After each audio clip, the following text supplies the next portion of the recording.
Hello, hello, everyone, and welcome back. It is Wednesday, my favorite day, because we get to visit with you and take you to one of these phenomenal places. And, the last few weeks, Charles was out visiting. So today we decided to talk about Italy. We're going to bring to you Italy, and maybe he's going to share with us some of the stories and some of the sites that he saw.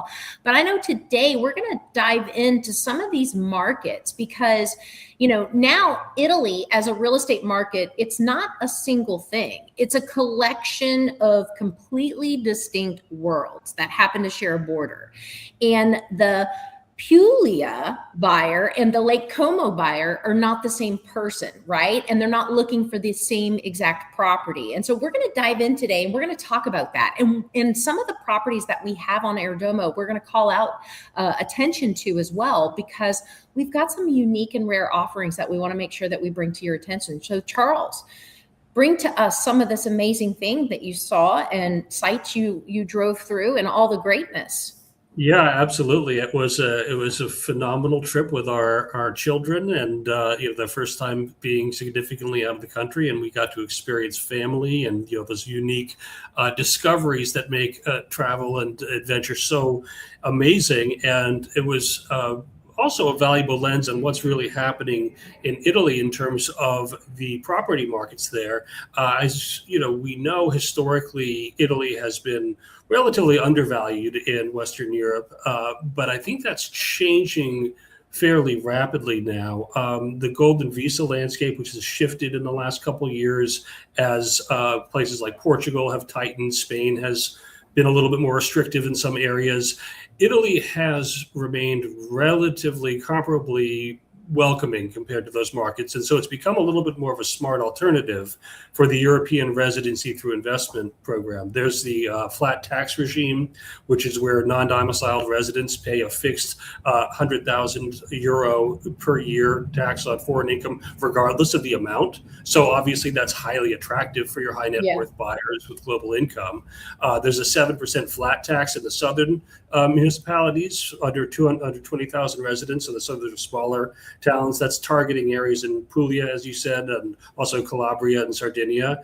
And that is a very underutilized tax structure that I think that more and more buyers might be able to leverage as they come to understand it better. Remote work, still a huge trend. Golden visa is still a huge trend. And these have structurally kind of changed the demand in Italy. Buyers are definitely younger than they once were. They're staying longer periods of time throughout the year rather than just popping in for vacation. They really might stay seasonally or beyond. And they're really thinking, I think, about lifestyle architecture. I met a lot of folks in some of the various places, Umbria, Tuscany, and down further south, that had committed to the lifestyle. Really, they were here. They were there from elsewhere in Europe. They were there from the U.S. or from Canada, and they weren't there just for a season or a month. They were building a life there, and they weren't necessarily retirees either. They could have the whole family there and be just planning on becoming essentially Italian. So today we're going to look at two really different expressions of how Italy is bought and lived in. There's the historical rural South, and then there's the cosmopolitan Northern Lakes. Yeah. And that region one, that Puglia, the soul of the South, I think is what they call it, right? Because I think it's the most misunderstood region in Italy from the buyer's perspective. People hear Puglia and they think it's an emerging market. It's a rough gem still being discovered. But there's some truth to that. But then there's also a better way to think about it. And that is that Puglia has 3,000-year-old architectural tradition, a food culture that Michelin has been paying attention to for more than a decade. So if you're a foodie, that's the place you want to go. And it's also got this remarkable coastline that competes with anything in the Mediterranean. And so what it hasn't had until recently is the infrastructure of discovery, the international airports, the branded hotels, the design studios moving in, and now it does. So it's been put on the map. And the two property types that define the Puglia markets are the Trullo and the Masseria.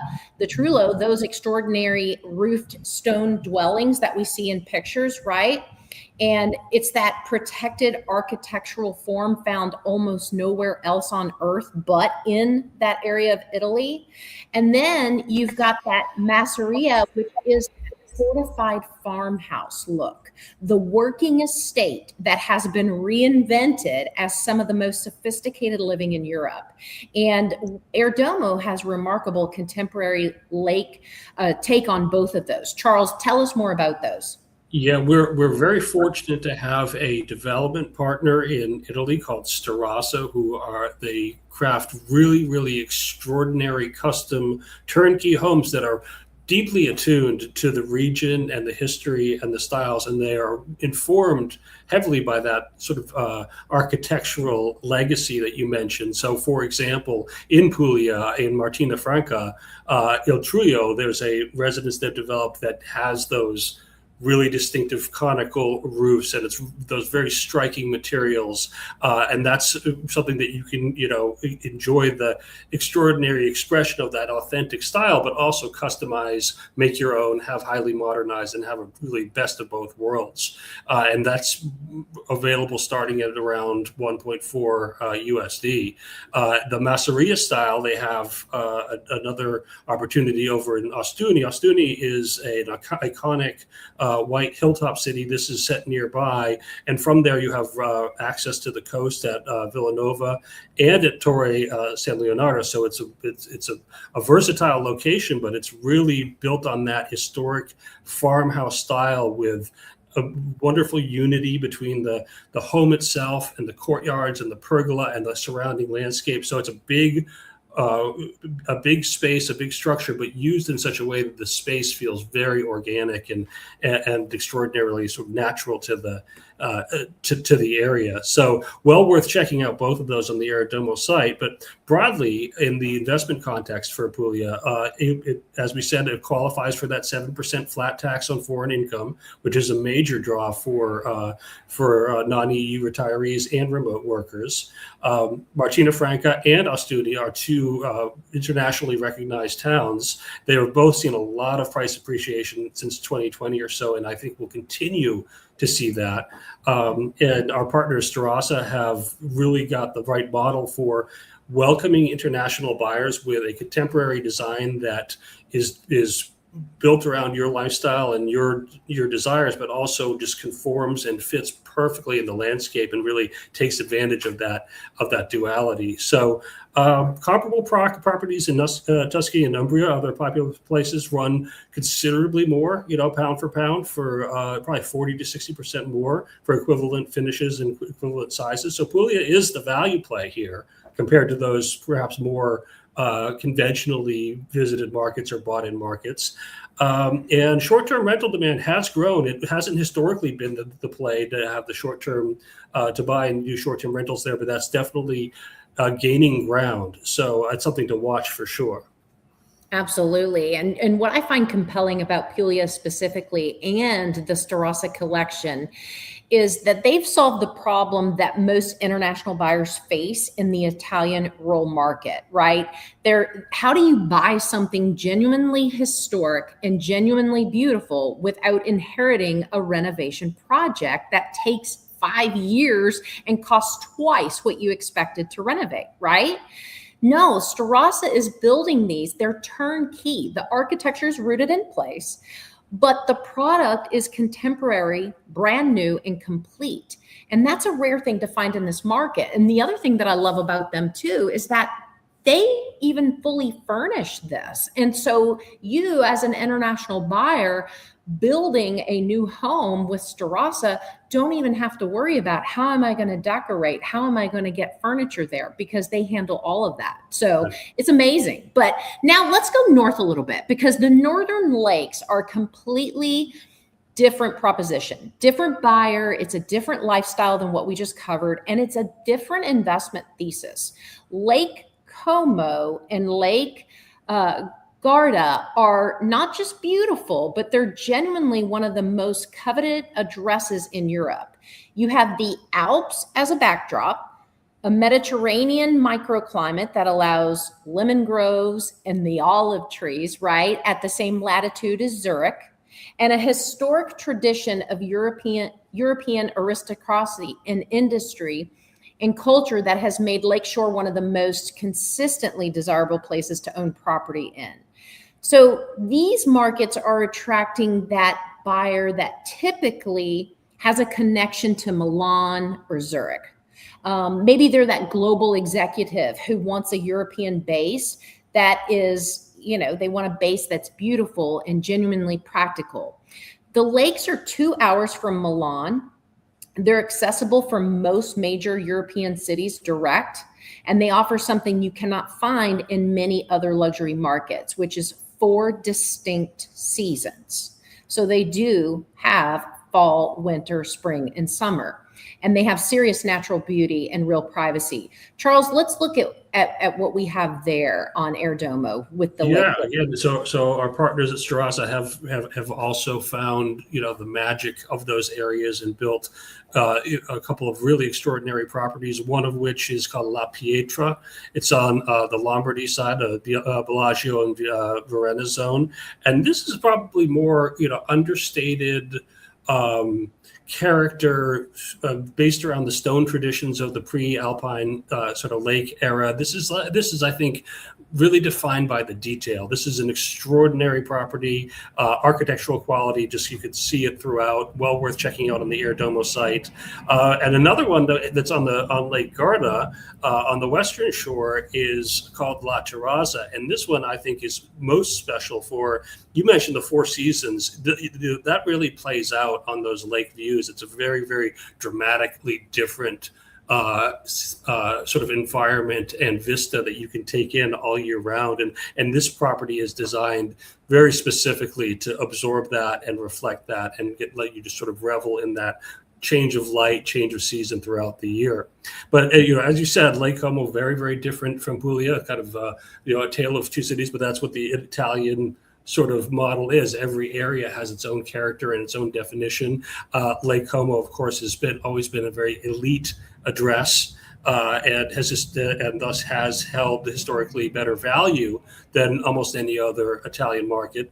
And the prime lakeshore properties really almost never see a significant correction. They're always desirable. They're probably always going to be desirable.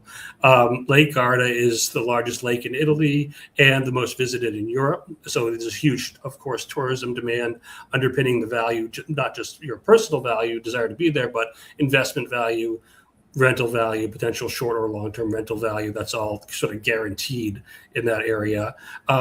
Western shore of Lake Garda, as we mentioned with La Terrazza, it specifically benefits from a really unique microclimate that is technically Mediterranean, despite being so far north. It's got olive oil production and lemon groves and palm trees at 45 degrees north. So it's a very kind of a remarkable anomaly up there that you get the best of both worlds. So that's, of course, highly desirable. As you said, Milan, financial and fashion capital of Italy, that's a huge driver of the buyers for that market. Zurich as well. Swiss buyers are a big driver because of the accessibility. But this is a known entity, one that you really can't go wrong in. And if that's if that sort of cosmopolitan access, but old world style is your thing, there's really no other place that you can find it. Yeah, absolutely. And the thing about the lakes, you've said it, I've said it, it's the seasonality that, people who truly enjoy the seasons love these areas. And the buyers who do best in this market are not the ones trying to squeeze a rental yield out of it year round. They're the ones who understand that a Lake Como property in spring and autumn, when the crowds are gone and the light is extraordinary, is one of the finest places in the world to spend time, for themselves. That's the value proposition, not the numbers. Through the numbers, they're solid in some of the other seasons, but it's the quality of life per dollar spent relative to the comparable addresses in Switzerland or in the south of France. So I know you've got a bonus market for us. I thought we could just throw one more in because we could talk every week for a year about Italy and never exhaust the subject. But Yeah. one more that I think was an interesting contrast to the ones we've mentioned, Sardinia. And I also mentioned it because our Domo happens to have several really unique and extraordinary properties there worth checking out. Northeast Sardinia, around the Costa Smeralda, is the most consistently valuable coastal real estate in Europe. We have for example, 5-bedroom Capo Coda Cavallo Villa with direct beach access for about 7 million USD. This is beachfront pool, panoramic sea views. You'll be hard pressed to find anything like it anywhere. So worth checking out on the site. Sardinia is definitely a different buyer though. Someone who wants a genuinely private coastal experience, not a managed resort product, not the farmhouse, not that sort of thing. This is a unique play. You want to have your own space, you want to have that privacy, and you want to have an address that really nobody else can compare to. The island has got benefits from great air connections, a lot of the local community, the food, of course, the culture is, like in many places in Italy, so unique and special that it continues to drive that lifestyle for that area as well. So I think Sardinia on its own is worth an episode, but that just touches the surface. And but taking a broader look, taking a step back, who is Italy really right for, right? Who is this the right play for? There's several different sort of buyer archetypes that I think we could point to, and that I saw personally on display when I traveled through there a couple weeks ago. Number one, the lifestyle architect wants a genuinely beautiful home in a place with 3,000 years of food and culture and design and architecture and history. Both of the regions we talked about today deliver that in spades. Puglia and Como both have those very different, unique characteristics, but they both certainly offer that. So for an entry for that buyer might be like a 930K USD property at La Via Carovino, which you can see on the Airdomo site. Another buyer type would be the tax optimizer. That's someone who's going to take advantage of that 7% flat tax for the southern regions and the 100K euro flat tax for some of the other areas. This works in Puglia. This works in the lakes. So that's an appealing option for that type of buyer. The third buyer, and I think this is probably one of the most largest sort of cohorts, is the European base builder who wants proximity to Milan, they want proximity to Zurich, and they want to have easy access European business travel, but also have a very genuine and satisfying weekend and summer life in some of these areas we've mentioned. So both Lake Como and Lake Garda, we see that significantly, but also elsewhere. And as travel and flights and other opportunities continue to grow, that those potential areas expand accordingly. Lastly, we have, and this is another big one. These are the folks that are buying up the sort of agriturismo type properties and the farmhouse type properties. This is the rural heritage buyer who really wants an architectural form that feels like it belongs to the land. It feels like it belongs to the history. It has that just aura about it that you can't manufacture it, right? You have to go find the one that's right for you. So that's an extraordinary. There's a lot of avenues for finding that throughout Italy, but especially in the areas we mentioned. So those are some of the primary archetypes, but there's a lot of different reasons to love it, and there's a lot of different folks that are taking advantage right now. Absolutely. And so, to bring all of this together, tons of information, we could do so many episodes on Italy. But if you're thinking about Italy, think about it in regions, not in the country as a whole, because every region has its own identity. Puglia gives you that architectural uniqueness, the 7% flat tax. That is huge, you all. I mean, when I think about, taxes and what we go through here, and, that is a great opportunity. And a market that is still a meaningful discount to Tuscany for, comparable quality. And then Il Trulio at 1.4 million US dollars. that is amazing, especially for a brand new home that you can have a real entry point into that market for. There's a lot of homes over there that we've seen throughout the years that start you at that price, and they might need $2 to $3 million worth of renovation. And then you've got to figure out, how do you even renovate those properties, right? Mm-hmm. Because you got to find the contractors and the builders and so forth. Our partners at Starasa bring something that is completely unique when it comes down to it. And then the Northern Lakes, it gives you 4 seasons of lifestyle. Its proximity to Milan and Switzerland. It's got a track record of holding value that is almost unmatched in European real estate.